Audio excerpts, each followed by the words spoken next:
Hey guys, Shane here. Today I'm going to show you my mock of the Hogwarts Express passenger cars.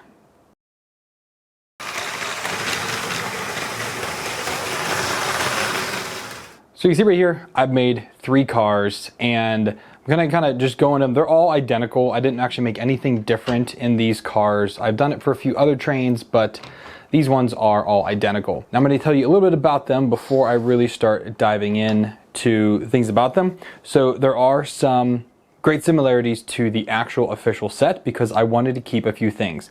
I wanted to keep the play feature. So this wall here actually fully comes out just like the much smaller version, which honestly is only about this big. It was about 2/3 of the actual size of this car. Next, I definitely wanted to have working doors. So I have that on all 4 corners of it, which are great. These doors are actually very similar to, I think, like the Emerald Knight or something. I don't know. There was something out there that these were I like the design of them. I just redid kind of the edge here and how they connect, but I really did like the way that those designed.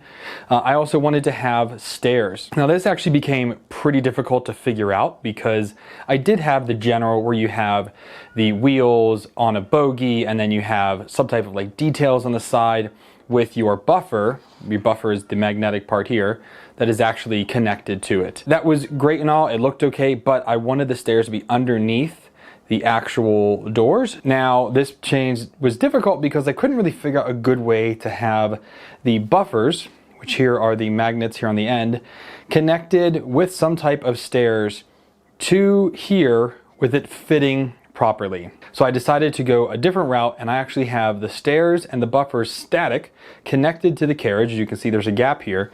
And then I have the wheels on the bottom there. And that works out much easier. I think it looks okay. It's the first car I've ever done like this. So we'll see, but it does actually turn well on the track. Even though turning is limited to just that, it easily turns on a standard track. I wanted to have some type of details underneath. I found this one online. I made a little change to it, but it's pretty much the same as online. I forget where I actually found it at. It was on a random set, but I liked it, so I decided to incorporate it onto here. Yeah, I think that's it. So kind of show you here at the edge. I don't really know why I did this, but I did put some clear glass in here to kind of seal it off. I might end up taking that out.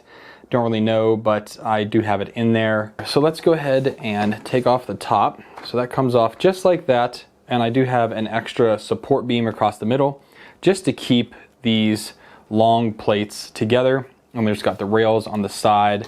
So that comes off one nice easy piece. And then again, this entire wall here comes right off with no problem at all. I'm using a couple modified 1x4s to give me just, 4 studs for this to hold on to, which is more than enough to kind of keep it.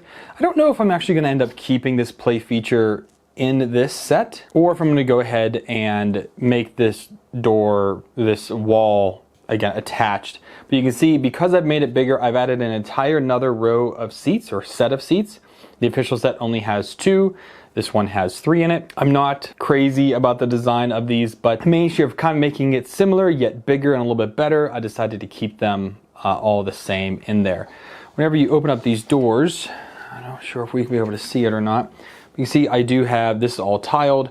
There is a wall here kind of separating behind the seats. Let's take that back off.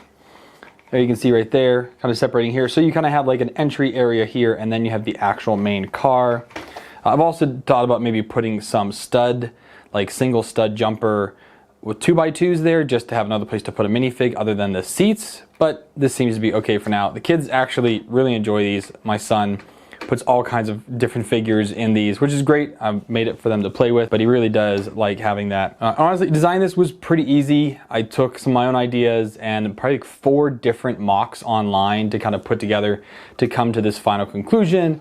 The way that I have this back wall kind of mounted into each of the ends, so it's very stable. If I wanted to make this front wall, also part of the carriage and not separate, they're just using some of those elbow 2x2s elbows, and that gives me an extra stud on the back side. So I've got the 2 studs back there and 2 here in the middle.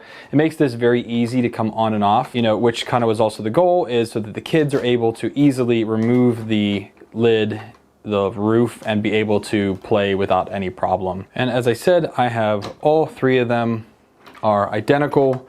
I got a couple sets because they ended up being pretty cheap online.